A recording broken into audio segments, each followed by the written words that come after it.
Hey, it's Neville here, and I want you to check out this old-timey looking photograph from the Great Depression. It's a guy standing on the street with a hat on, and he's got a sandwich board that says, I know three trades, I speak three languages, fought for 3 years, have 3 children, and no work for 3 months, but I only want one job. Wow, that is a very powerful image, and I can definitely see why that this has gone down in history as a famous image. But it's supposed to be a picture representation of unemployment. And honestly, the reason this guy is still unemployed might be because he's a terrible copywriter. Okay, it's not just because he's a terrible copywriter, but let's look at this sign again through the eyes of an employer, okay?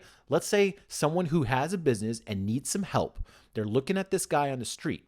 Well, this sign is actually not that good. See, look at his sign again. It's filled with me, me, me, me, me. It's all about him. It's trying to use some sob story to get someone to hire him, as if someone owes him unemployment just because of these things. So let's take a look at this sign again. It says, I know 3 trades. Well, which ones? What can you do? I need to know these trades. It says, I speak 3 languages. Once again, which ones do you speak? It says, I fought for 3 years and have 3 children. So what? Like that, as an employer, that doesn't necessarily help me in any way at all. So it's not my concern. And it says, and no work for 3 months. Okay, well, just because someone's employed doesn't mean you owe them unemployment at your business. So that is really not their problem. And you also don't know why someone's been unemployed. Was it just because there's a depression or they're not good at their work? What's the reason? So once again, this is just like a useless statement. And it says, but I only want one job. Okay, this one is kind of useless also. It's like, okay, you want a job, but so does everyone else. So what you have to answer in this is, how can you help me? You see, if someone's an employer, they don't care about all of these things. They care about, what can you do for me? Because if I'm going to pay you money every day, every hour for being around my business, well, what can you do in exchange for that money? Let me apply some Photoshop and copywriting skills to this picture of old unemployed Uncle Joe here and see if we can help him out. The way I would probably go about this would be, I would say, available for work ASAP. Highly skilled at metalworking, woodworking, and welding. I speak English, French, and Spanish. Reliable and hardworking former Army sergeant. Fast learner, can help with anything you need. You see, we basically kind of took this guy's original sign and just made it a little more useful for employers.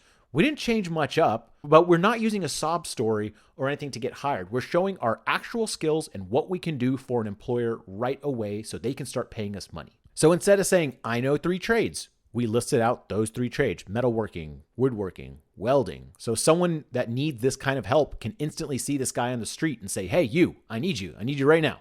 I speak 3 different languages. Well, maybe there's a store that deals with a bunch of different ethnic groups that speak different languages and they need help with something specific like Spanish or French. So if you list those out, you're far more likely to catch the attention of some proprietor of that kind of business.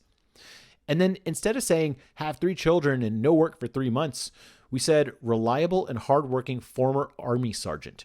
I think a lot of people love people in the military, and they think that people in the military have structure and discipline and work hard. So saying that you fought for 3 years, that's all cool, but saying it like this makes it seem like an asset to the person hiring. And then instead of saying, but I only want one job, okay, that doesn't help. You say fast learner and can help with anything you need. That shows an employer that you're willing to learn quickly, that you take pride in learning, and that whatever they need to do, you can help them out with it. See, now this is much better. So remember, the next time you're writing something, don't sit down like this guy and talk about yourself and your problems and what you need.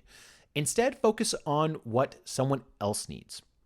So a lot of people will ask me, but don't people need to hear about me a little? Well, yes, there are a lot of reasons to talk about yourself. So let's take an example. Here's a financial advisor as an example. So look at this guy. His website says, I can help you make more money. You can live well your whole life if you work with me. And there's his picture. Okay, there's not too much over there. So maybe we do need to know a little bit more about this guy. I mean, if he's going to be our financial advisor and he's going to be dictating where we put our money and dictating the outcome of our financial life, we should probably know a little bit about this guy. So what if the webpage included a few more details, including some social proof like this? So the same webpage, it says, I can help you make more money. You can live well your whole life if you work with me. And then it says, I manage money for 25 of the Fortune 500 companies. So in my head, I'm thinking, oh, okay, so kind of sounds like this guy might know what he's doing. Our company has offices in New York, Austin, London, and Shanghai.